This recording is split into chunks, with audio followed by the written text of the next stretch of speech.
So here we are really ready to rock and roll because we have a music genius, Jennifer Buchanan, with us today. And Jennifer Buchanan is a distinguished music therapist with a career spanning over 3 decades, marked by innovation, advocacy, and a deep commitment to the therapeutic potential of music. As the founder of JB Music Therapy, Jennifer leads a dedicated team of certified music therapists who serve thousands across various settings each year, testament to her vision and leadership in the field. Beyond her clinical endeavors, Jennifer's influence extends to the broader music therapy community. She has served as the past president and former executive director of the Canadian Association of Music Therapists. Currently, she holds a prestigious position as a director at Canadian's National Music Center, further solidifying her standing as a leading figure in the world of therapeutic arts. An accomplished author, Jennifer's latest book, Wellness Well Played, delves into the profound impact of playlists on our well-being. Through her writings, she not only reminds us of the simple joy of a well-curated playlist, but also offers a nuanced approach to harnessing its therapeutic potential. Welcome, Jennifer. Thank you so much for having me, Karen. I'm so happy that you're here. And as you know, we are moving the needle of understanding and success around the world for autism and neurodiverse people everywhere. So I'd like to ask you, what's inspired you to be part of this summit? So, Karen, I've been thinking about that. You and I've known each other a long time. Mm-hmm. And I can remember coming into my career over 30 years ago, and we were just starting to, we weren't moving any needle. We were starting to just learn some new terms and terminology. We weren't understanding the world of neurodiversity and that it's all of us. And, you know, we were in this place where, and maybe, I don't know if you were feeling the same, but we were really starting to box people up quite quickly in those early 90s and giving people categories. This is what they're going to be, and this is where they're going to fit. And this is what you do with the people that fit in that box. And that's where this was. And you know what it didn't do well with? Music.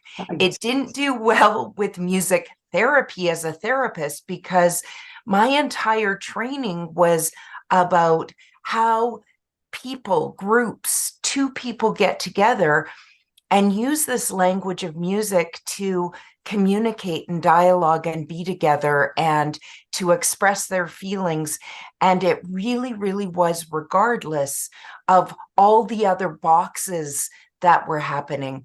And so why am I here today? Because the needle that I want to help move is that as human beings, music is in our DNA and has been from the dawn of time. And that I believe that it is something that we can go to and learn from just by what it is. And I would suggest that regardless of who's listening to you today and whoever's listening to our conversation today, that it's the same, that whoever you are in this moment, that we can meet and we can be together. And I'm very happy to be a part of this. Awesome. I'm so happy you are. And it's so important to have you here. Music is very near and dear to my heart. I grew up with it. I played the French horn in high school, and to this day, I still hear that French horn. I pick it out of every single piece of music I hear it, in the Disney shows and everything. How do you hope to make the biggest impact in the world in your area of expertise? It's interesting you're asking this today, because it's just been this year that we have had um, the World Congress of Music Therapy here in Canada, bringing the world to us for the first time ever. And every 3 years we have this Congress, and the next one's going to be in Italy if anyone wants to join us in 3 years' time. But coming from meeting my colleagues and hearing about everything that is happening in such a variety of areas, we've been talking a lot about the neuroscience of music over the last decades, and people who just even generally look at social media probably are seeing, how music helps to activate and change the brain, and you're seeing images about that, and we're talking about how different research is being done in both rehabilitation, so people who have sustained an injury that has completely blindsided them, and how music is able to not only help strengthen their emotions to get through the work that it takes to overcome that, but can also help with helping us refine things like the gait in our walk, or to help us with some speech and language that we may have lost that we would like to recover and heal. But then there was a lot of conversation also around mental health and how that's affecting all of us. 1.5 billion people in the world right now would identify and anchor themselves to be dealing with some form of mental health issue. 1.5. And those are only the people talking about it. I bet you it's higher. And so we talked a lot about how it is that at a brain level, music supports us, and how it can essentially become something we all know and have known for our entire lives, that it can be a sure friend. And so it's about finding the right music and using it in the right way.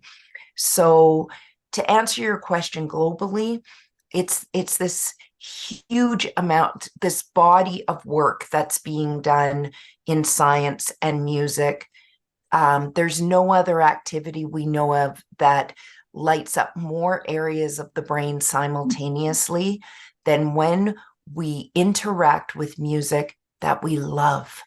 And so if we can harness that potential, perhaps we can all feel a little bit better when we need to, and use this resource as best as we possibly can.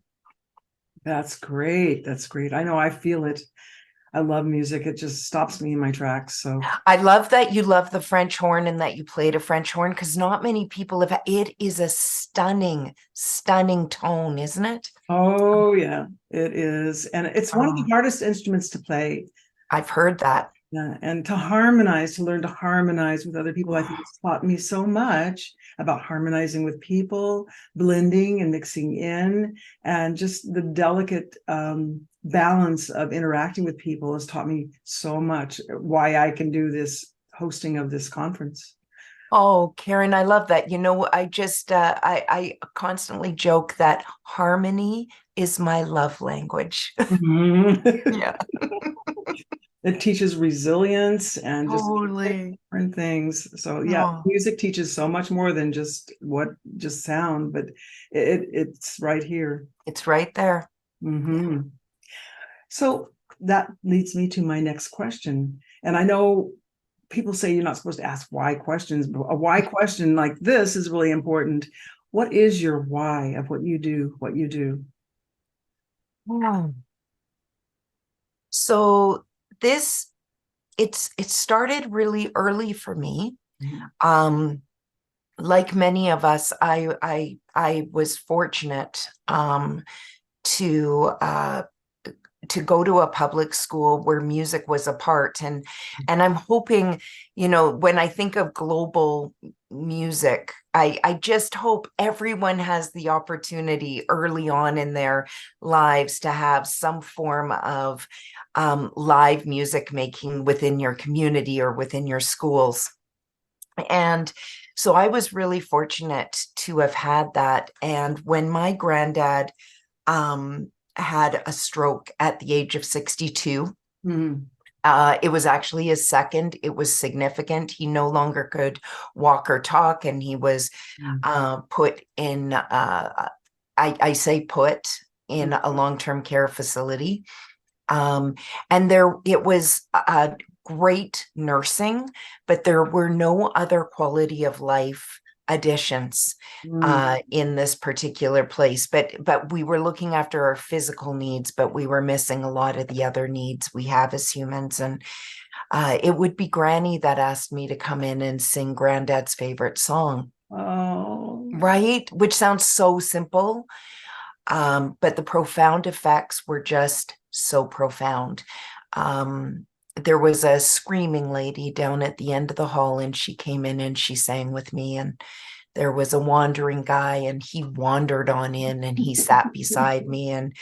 And my granddad would sing a few of the words, even though he had lost his speech. And it was a moment where every Friday night I would end up going to the long-term care center to hang out. And this was from probably about the age of 12 all the way up until high school. And that's when I learned about music therapy. So I had all these beautiful music moments, but I wanted that human connection part around music, and I didn't want to be a performer. I knew I didn't want to perform. I just couldn't. If you're not performing, then it's just a hobby in your basement. But I knew I wanted more out of it. And so when I heard that music therapy was an actual profession, and it would mean that I would be able to sit with music, sit with people, make music with them, talk about music, identify our feelings around music, could use music to help people feel more healthy and well. I just couldn't think of anything else that I'd rather do. And I've been on the hunt. I thought, maybe there's something else I would do in this lifetime, but it just keeps challenging me, and it just keeps making me learn how much more there is to learn. So I've stuck with it. It keeps pulling you back It in. just keeps pulling me in. I don't know if I told you that my grandmother was an opera singer. She was a famous opera singer in San Antonio, Texas. So I grew up to her practicing her scales. She was a soprano, and listening to Peter and the Wolf. And Yes. yeah. So, and playing that musical piece and watching my little grandson at 6 months old and watching his eyes dancing around, listening to that musical piece was, it's such a deep musical piece, was fabulous too. Wow. Karen, you've got such a pedigree of music. I know. That's amazing. I do. Yeah. I love Yeah. music. I really Yeah. do. It's so important. And I want that back in the schools Me too. in a deep, deep way. And yes, this is part of my why too, with working with Stephen Shore and putting that together for the School of Rock, and us working on that. We called it the Notes for the Music Room. And yeah. Can you just tell me a little bit more about that? I'm so excited about your work with the School of Rock.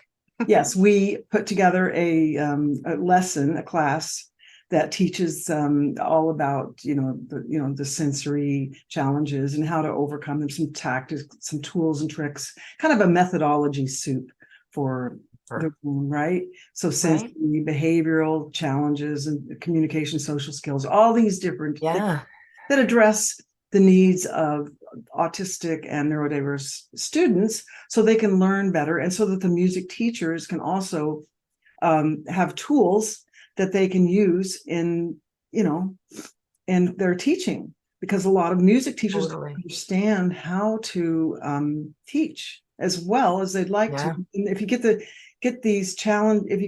challenges addressed, then they can get right to the core of teaching the music a lot more easily. Well, and I'm talking about just how grandiose and wonderful all of the music is, but you're saying exactly the right things, which is that it also can be triggering. And it can also affect people negatively if certain tones or pitches are heard, and or if there's a certain rhythmic pattern that's too fast for the moment that we're sitting in, we can feel that highly sensory and just need to take a break from it too. Right. I often say that music is a blend. We have to remember that music is this blend of sound and silence. And Mhm. sometimes we're needing more of the silence side and the breaks versus some of the sound that we might classify as what music is. Right. And we have to be sensitive to an autistic Totally. person, a neurodiverse person, anybody that has needs, or we have to accommodate for those needs. But 100%. we have to understand that a music teacher may not understand and needs to have the tools to be able to segue and move through that challenging situation. So that's what we did.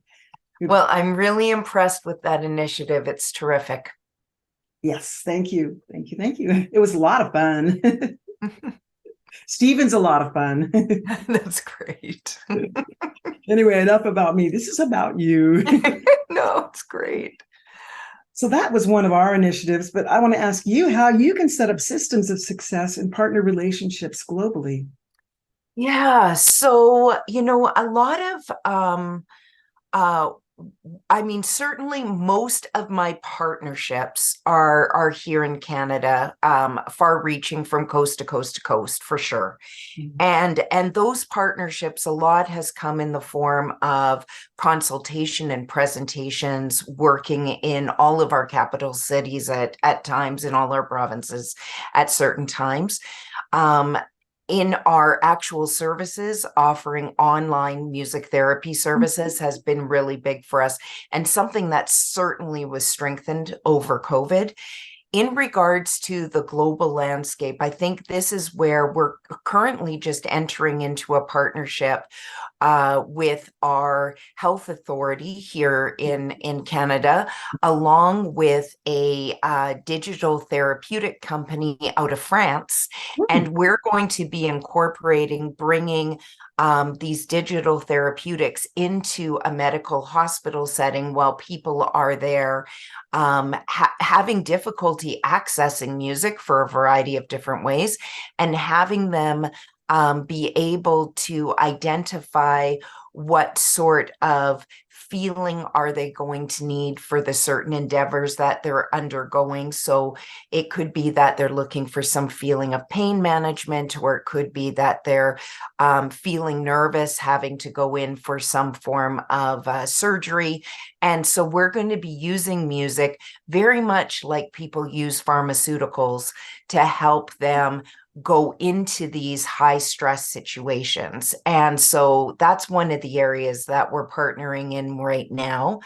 I've also had the opportunity to work in a couple of different places around the world. One of them was Rwanda, Africa, Wow. where was able to do an exchange of music between the children there and their teachers. I worked with the teachers and kids, and where we put together very songs that they would develop and create and explore and improvise and adapt, and all sorts of kids, and they would make that, and then we would be able to share it with the kids here, and the kids here would share it back with them.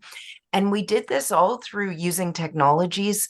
And this was about 12 years ago now. So, it was just at the beginning of us to be able to really use music, technology, science sharing, but also still engaging in the live music experiences. So I see we're at this precipice of being able to do so much globally. The science is certainly there, the ideas are there, the technology is now there. So I just can't even imagine how much more music we're going to be able to make together all around the world and experience and explore. That's great. We were just the recipients of a concert for the Mello Seasway brothers, who are basically, their name comes from Africa, and they were in Oh, they're actually based in Canada though, and they do fabulous music. They are also, in the kind of in the neurodiverse world. So their music is amazing though. They focus and practice very, very heavily, and they just really pull it together. Fabulous well, musicians. and what I love about world music, Mhm. and I want to, I'm going to speak to all of our professionals and our parents right now. What I love about world music is the diversity of the different rhythm patterns and the different tonalities and the different instruments that are used. Mhm. And I like encouraging people that as you go on your exploration for what really feels good to you musically, because we just said some tones are triggering, or some rhythm patterns, make us feel anxious. Let's not forget about exploring outside of whatever your current context is, your current environment is. And world music, to do a search and to do a look around will help you explore some other rhythm patterns that you might not have experienced yet, that might be the perfect fit for you and can customize to your own personal soundtrack in your own life. So, I just want to keep us, Yes. keep encouraging us to explore wherever you are in the world. Yeah. My grandmother told me the same thing. Never be closed-minded about music. Oh, Listen to no. everything. There's no wrong music. Yeah. There's no wrong notes in music. Right. Agreed. So tell me what happens to your brain in music. Yeah. So, what I was saying earlier about just literally how the brain lights up. So, when we listen to music, um, our brain is definitely activated. When we engage in music making, so being that singing or playing instruments and playing together with other people in particular, we can change the brain. So you go from activation to actual change. And there's no area in the brain that we know of that isn't affected by music in some way. And so I can remember watching a program where Sting, the singer Sting from The Mhm. Police, Mhm. so he is very well known for using a lot of different rhythms, doing a lot of world music, writing a lot of his own music. And they wanted to see how his brain reacted to music. And this is someone that would be classified as a musical aficionado, like he just at very high level. And so they put him under an MRI machine, and during the first time they had him just listening to a piece of music that wasn't his, and they saw areas of the brain light up, and definitely his brain got activated. And then they saw him listening to one of his own compositions that he created, and it went even brighter and it went even more bold, because when we listen to music that we've actually created, it's almost like we're creating it again. Our brain acts like we're making it again right now. And then what happened was they had him not listen to anything and just imagine he was creating a brand new piece in his brain. And what ended up happening is the corpus callosum, which is the place right in between your two hemispheres, lit up. And that's not common. That place in our brain, which is perfectly centered, and it was during his act of imagining creation, Mhm. imagining some creativity. So I would say that things are always happening in the brain when you're listening to music. Um, Hormones and neurotransmitters are being released. You are going to have, your feel good dopamine release. You're going to have oxytocin, which is that bonding and feeling of connection, not only with others, but also with yourself. You're going to have serotonin released. You're going to have your cortisol come down, that stress hormone come down. All those things are possible with music. But what I don't want to do is box music, because it's not just one thing that music is doing. It's a whole bunch of things. It's about us harnessing music in the moment for what we need it to be doing or want it to be doing. And that will always look different under different contexts, depending on where we are in our life's journey, where we are in our day, where we are in the activity of that day. But music can certainly be a part of it at any time. I imagine it often turns into dance. It often turns into dance. And even people with limited mobility turns into a toe tap, turns into a finger snap, or full on dancing. I actually was just with a group of beautiful humans with who have been diagnosed with dementia. And it was a whole group, and the entire group got up and danced, and we were all dancing together. And if you walked in, you would not have seen dementia. You would have seen a whole group of people dancing. Oh, I love it, love it, love it. That's beautiful.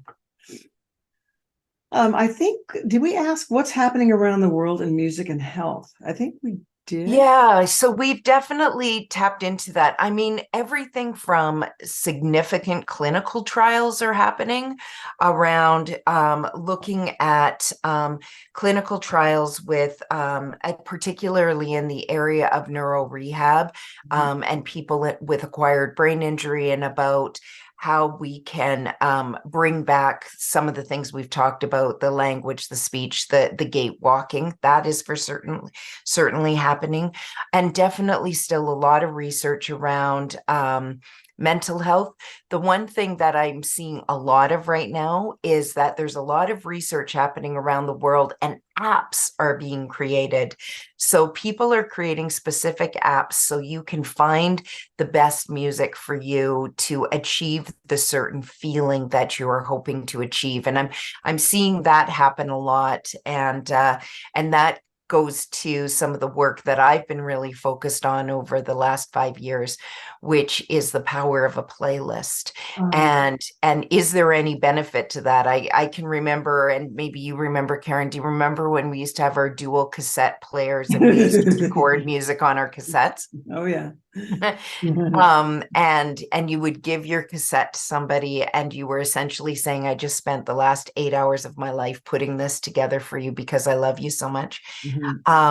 But this concept of putting together specific music in specific orders, and even the ordering of the music mattering, having matter, that's bad language, but putting it together, it all matters. And so some of the most fun I can have with the people I get the privilege to work with is putting together our homework assignments.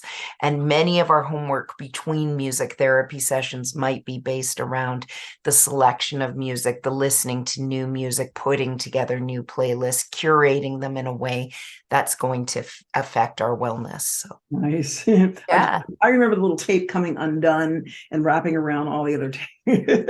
Right. It was a mess. It was a mess, but that's okay. It was worth it. Winding it back in. Right. With the pencil, putting the pencil through and having to roll it back. Totally. So we talked about music is the language of humanity, and like autism and neurodiversity, this is what we put in the School of Rock. It crosses all cultures, language, and borders there are. And every key that unites us is it's not how we teach our children. It's just that it's of utmost importance. It's that they learn. So I think it's really important that music is that universal language. And yes. Yeah. And it's just this incredible art form throughout the world. I mean, from the first beating drum, I don't think there is a society we have ever uncovered that hasn't had some form of drum and rattle and wooden flute and definitely the voice in every place on the planet, every community. Mhm. Amazing. So some people talk about the different types of music, like sad music and harsh music and country music being, rock music and those darn kids, yeah, blah, blah, blah. Can you speak to that? You know? Yeah, a real common question I guess asked is certain music bad? Is sad music bad? Is harsh music bad? Mm. And I find that it's normally parents who are asking me of teenagers. They're like, I'm really nervous about what my kid's listening to right now. Um, you know, we all have gone through generations where um Mhm. all our parents worried about the music at some point that we were listening to. And the question I encourage people to ask somebody, if you think they're listening to harsh music or if you think they're listening to sad music and you just want to do a check-in, and check-ins are so important for all of us to do with one another. Just say, I've been noticing Mhm. that you've been listening to this music, and name it if you know what it is, or this style of music. And just in a non-judgmental way, just say, I'd like to learn more about it. Mhm. How's it making you feel? And what you're going to hear are things like, oh man, I just feel totally relaxed when I'm listening to that. So what you think sounds like harsh music's totally relaxing to somebody. Or you might say, oh, yeah, I don't know. I just really, really like it.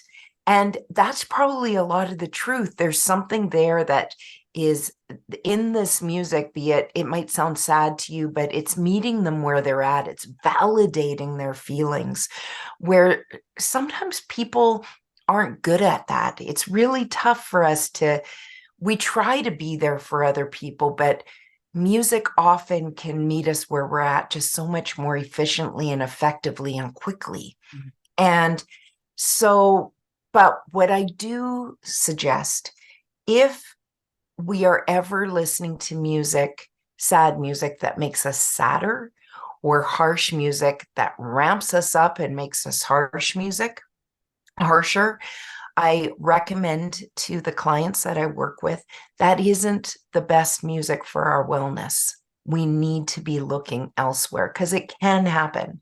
So this is where just being very thoughtful around, is this how well you want to be feeling? And if you're feeling less well and the music's contributing to that, Mhm. we need to begin to explore elsewhere.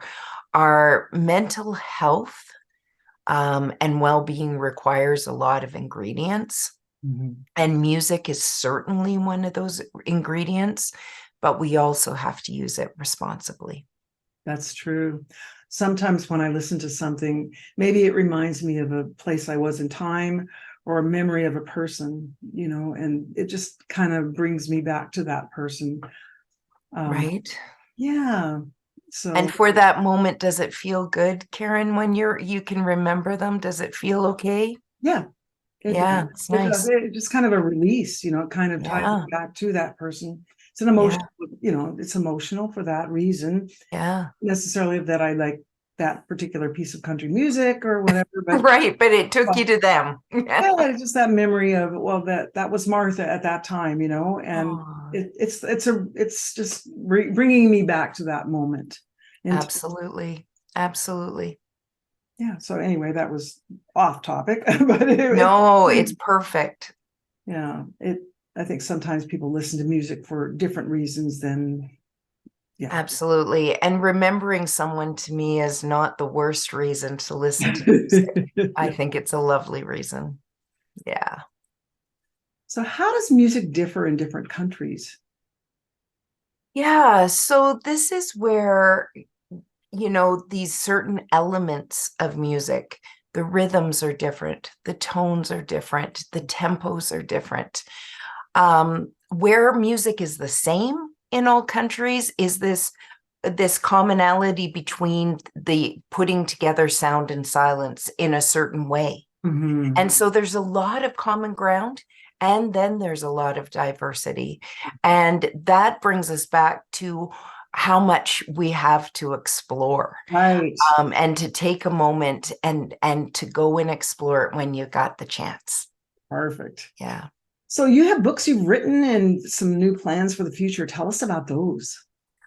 Well, I just, so when I was talking about the power of a playlist, I put together a book called Wellness Well Played: The Power of a Playlist. And in there we talk about the cultural essence of music, as well as the science and the art of music, and about the benefits of putting things in order, and all the different ways that we can put together a playlist, and all the different reasons you might want to. And so I've been speaking to a lot of people about that. I'm also continuing within my own private practice here locally. I've got a team of 19 certified music therapists serving throughout our local community. But now, with offering online, we're seeing a lot of people across the country. And we've got very specialized group programs as well. Like, we're even doing drumming online with groups of people, which is so lovely. And just creating ways for us to keep connecting. I'm continuing to speak all across the world around the power of music, and how to create an environment within healthcare, government agencies, corporate agencies, all the different places where music has a role and a purpose, how it can help decrease our isolation and drive up our productivities, all the ways that music can work. And so I'm enjoying that very much.